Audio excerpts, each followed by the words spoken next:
Olá, senhores. Bom dia, boa tarde, boa noite a todos que são inscritos no nosso canal. Se você ainda não é só clicar no íconezinho do livro ou no botão inscrever-se e você receberá as informações sempre que tiver um vídeo disponibilizado no canal. Hoje nós vamos falar a respeito dos sujeitos do processo. A segunda parte desse bloco, vamos tratar das partes, sua capacidade postulatória, representação e a possibilidade de pluralidade no sistema dos juizados especiais. Vamos fazer uma pequena pausa para buscar um café. Na volta a gente começa tratando, portanto, desse tema. Um abraço a todos.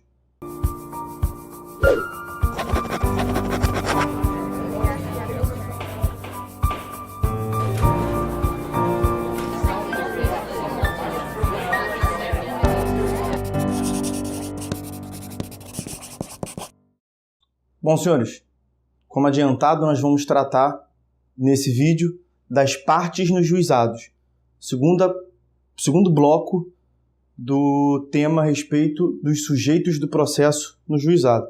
O senhor se lembra que no último vídeo nós vimos os agentes públicos, o juiz togado, o juiz leigo, conciliador e a participação do Ministério Público no sistema dos juizados. Nesse vídeo nós vamos nos concentrar nas partes. Inicialmente, devemos analisar o artigo 8º da Lei do GEC, a Lei 9.099 de 95. Com relação às partes no juizado especial civil, o caput do artigo 8º determina ali uma exclusão.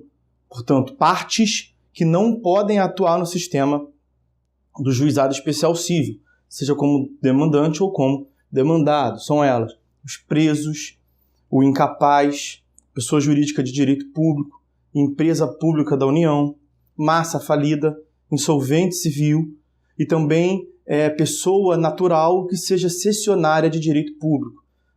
Essa última vem constando não do caput, mas do parágrafo 1º. De qualquer maneira, a pessoa natural cessionária de direito de pessoa jurídica não pode, portanto, atuar no sistema do juizado especial civil. Na análise do demandante, a gente deve partir, portanto, ao parágrafo 1º do artigo 8º.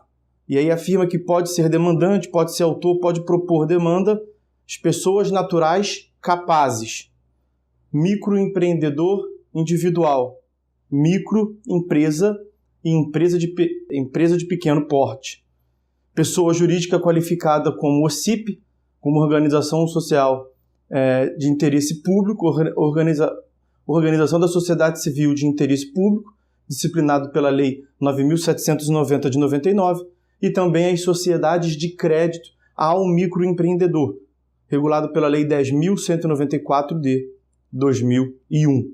A respeito destas últimas pessoas jurídicas, MEI, ME, EPP, OCIP, Sociedade de Crédito ao Microempreendedor, é bom destacar alguns enunciados do FONAGE. Então vai o enunciado número 135 e o enunciado número 141 do FONAGE, o Fórum Nacional dos Juizados Especiais, determinar que quando da propositura da demanda, estes sujeitos devem demonstrar sua qualidade, portanto, como MEI, ME, EPP, OCIP e sociedade que concede crédito ao microempreendedor. É importante também destacar, ainda na análise da parte demandante, outros dois enunciados do FONAGE. Podemos começar pelo enunciado número 148 do FONAGE.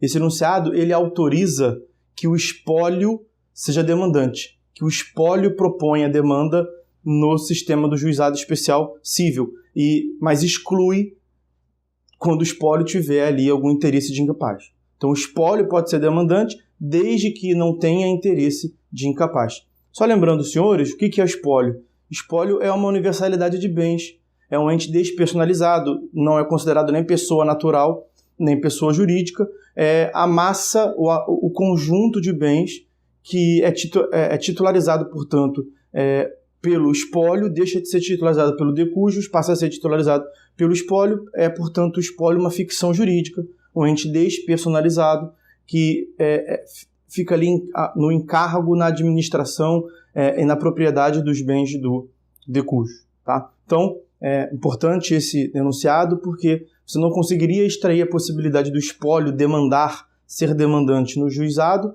analisando tão somente o artigo 8º da lei do JEC. Agora, temos um outro enunciado que é um pouco mais problemático, é o enunciado número 9 do FONAGE, que eu já até abordei em outro vídeo, e esse enunciado 9 do FONAGE, ele autoriza o condomínio a ser demandante perante o juizado. Isto por conta da possibilidade de se cobrar cotas condominiais previstas lá na linha B do inciso 2º do artigo 275 do Código de Processo Civil de 73.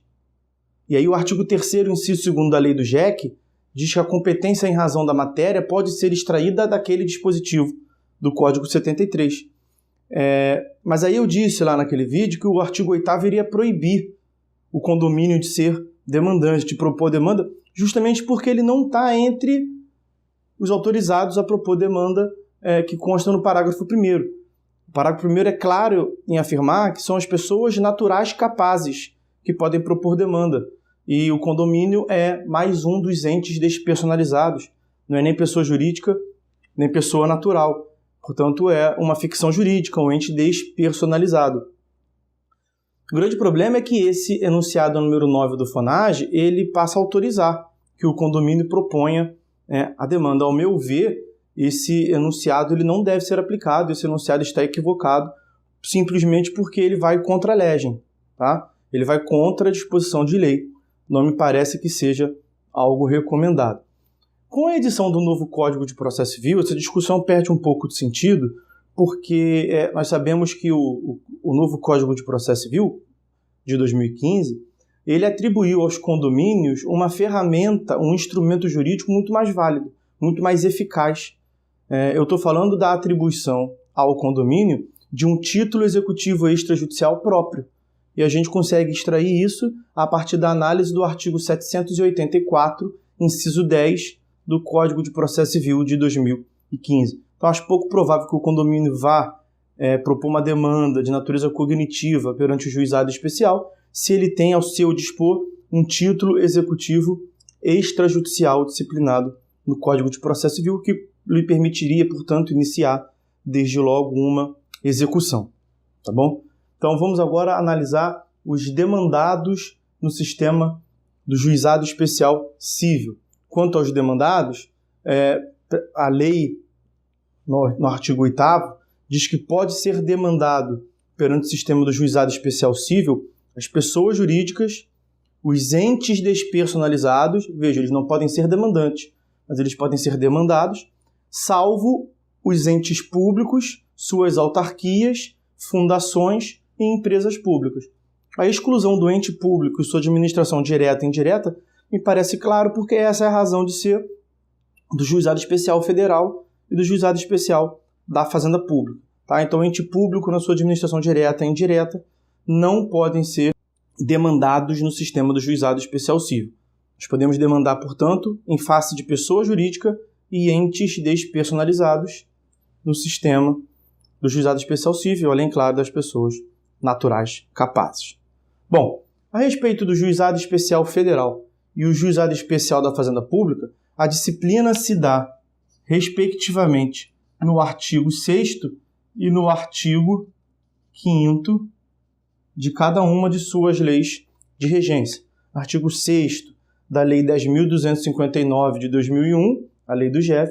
Artigo 5º da Lei 12.153 de 2009, a Lei do JEFP.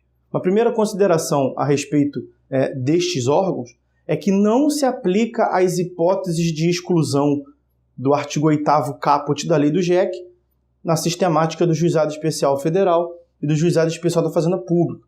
E o porquê disso? É muito simples. Nós vimos, quando da análise da obrigatoriedade ou facultatividade desses órgãos, que a lei trata como de competência absoluta, o que faz com que seja obrigatória a propositura da demanda no Juizado Especial Federal ou da Fazenda Pública, onde eles estiverem instaurados.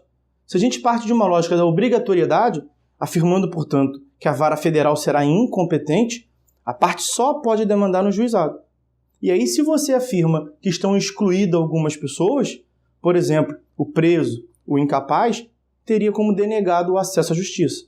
Então, se é obrigatoriamente distribuída no Juizado Especial Federal e da Fazenda Pública as demandas onde eles estejam instaurados, desde que respeitem a sua atribuição de competência, causas de até 60 salários mínimos, nós não podemos excluir qualquer sujeito de demandar perante o sistema do Juizado Especial Federal da Fazenda Pública. Não se aplica, portanto, as causas de exclusão do artigo 8º caput da lei do JEC ao sistema do Juizado Especial Federal e da Fazenda Pública. Essa é uma primeira observação. Com relação aos demandantes, pode ser demandante perante o sistema do Juizado Especial Federal e o Juizado Especial da Fazenda Pública pessoa natural, microempresa e empresa de pequeno porte. Então, cuidado que ali não se afirma a competência do MEI, o microempreendedor individual. Demandante, pessoa natural, microempresa e empresa de pequeno porte. Como demandado, estão autorizados a receber demanda, podem ser parte demandada no Juizado Especial Federal e da Fazenda Pública, como já adiantamos, os entes públicos, sua administração direta e indireta, as autarquias e empresas públicas. No Juizado Especial Federal, a União, autarquias federais, empresas públicas federais. No Juizado Especial da Fazenda Pública, os estados, Distrito Federal e municípios e suas autarquias e empresas públicas respectivas. Ok? Bom, próximo tópico, capacidade postulatória.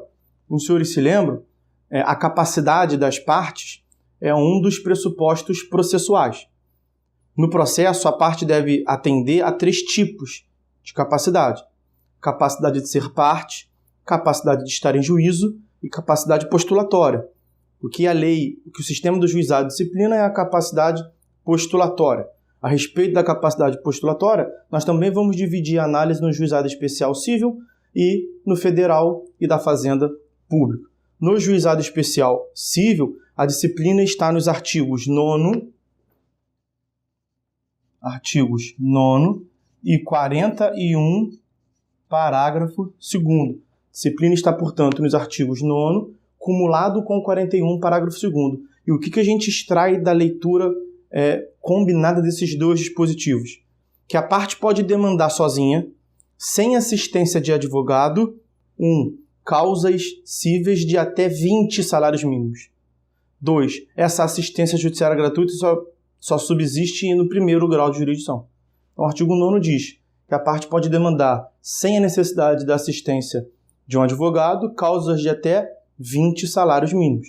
O artigo 41, parágrafo 2º, diz que, em caso de recurso, caso a demanda surgir a necessidade da demanda ser julgada em um segundo grau de jurisdição, nas turmas recursais, é necessária, portanto, a presença de advogado. Então, no Juizado Especial Civil, a parte pode sozinha, sem advogado, demandar causas de até 20 salários mínimos, mas somente no primeiro grau de jurisdição. Perfeito? Bom, e o enunciado número 36 do FONAGE, ele afirma ainda que nas causas entre 20 e 40 salários mínimos, onde, portanto, seria obrigatório a presença do advogado, essa presença de advogado só se faz presente após a audiência de conciliação. Então, da demanda até o primeiro ato, que é a audiência de conciliação, a parte pode ir sozinha, mesmo nas causas acima de 20 salários mínimos. Só que a partir do momento que não se chega a um acordo na audiência de conciliação, o juiz deve, portanto, intimar a parte para que ela constitua um advogado, porque ela não tem capacidade postulatória nas causas acima de 20 salários mínimos. Bom, a respeito do Juizado Especial Federal e do Juizado Especial da Fazenda Pública, a disciplina está no artigo 10 da Lei do JEF. Então, artigo 10 da Lei do JEF, que é aplicável subsidiariamente ao Juizado Especial da Fazenda Pública. O que diz o artigo 10 da Lei do JEF? Diz que a parte pode demandar, sem assistência de advogado, causas de até 60 salários mínimos. Na verdade, o dispositivo ele não faz uma limitação de valor, ele diz que a parte pode demandar, pode indicar representante. E a interpretação que se faz é que, como ele não limitou a alçada, como o fez o artigo 9º, dizendo 20 salários mínimos, que é a metade da alçada, A interpretação, portanto, é que a parte pode demandar, sem assistência de advogado, o limite máximo da alçada, que são as causas de 60 salários mínimos. A OAB chegou a propor uma ADIM para questionar esse dispositivo, em razão da afirmação na Constituição de que o advogado é indispensável à administração da justiça, mas essa ADIM já teve o resultado, uma ADIM julgada pelo o relator ministro Joaquim Barbosa, é a ADIM número 3168. A ADIM número 3168, e que foi julgada no sentido de que não há nenhum vício de inconstitucionalidade a respeito desta norma, o artigo 10 da Lei do Juizado Especial Federal, que se aplica ao da Fazenda Pública. A parte pode demandar, portanto, sem assistência de advogado nesses órgãos. Bom, próximo tópico, representação. A representação ela vai ser analisada de forma dividida, mais uma vez, entre o JEC e o JEF e o JEFP. No sistema do Juizado Especial Civil, não se admite representação do demandante.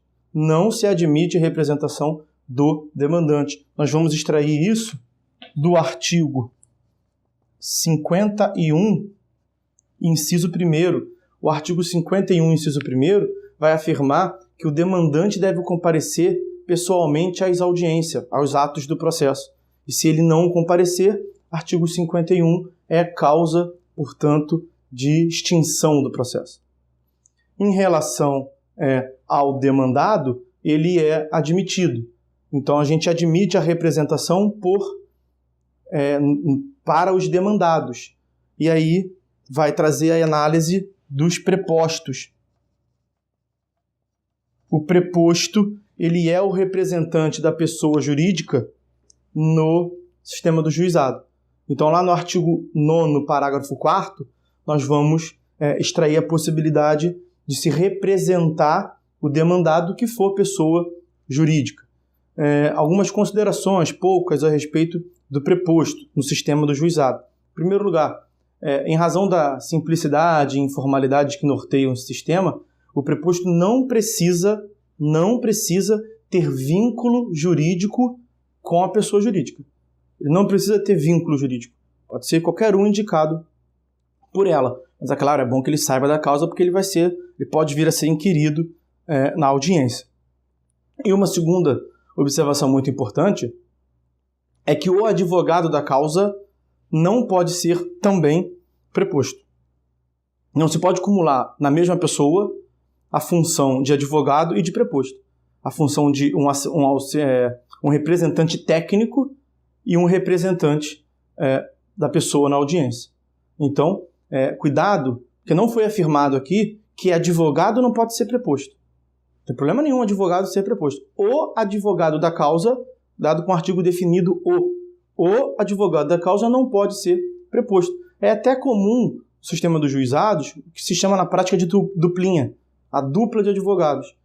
Em uma audiência, um dos advogados é o advogado da causa e o outro é preposto. Não tem problema nenhum. E aí na próxima audiência reveza. Cada um exerce uma função. Advogado pode ser preposto. O que não pode é o advogado da causa ser ao mesmo tempo advogado e preposto. Tá bom? Bom, com relação ao sistema do JEF e do JEF, não há restrição nenhuma. Então é o artigo 10, o mesmo artigo 10 da lei do JEF, que vai autorizar a representação no sistema dos juizados. Representação do demandante e do demandado, claro, os representantes do demandado são os representantes da União, dos estados, Distrito Federal e municípios e suas administrações direta e indireta. Esses órgãos precisam de representação, não tem como um órgão público comparecer a uma audiência. Bom, com relação à pluralidade de partes, para que a gente possa encerrar esse longo vídeo, a respeito do litisconsórcio. Em primeiro lugar, ele é admitido. Admite-se litisconsórcio no sistema do juizado. Mas aí duas considerações.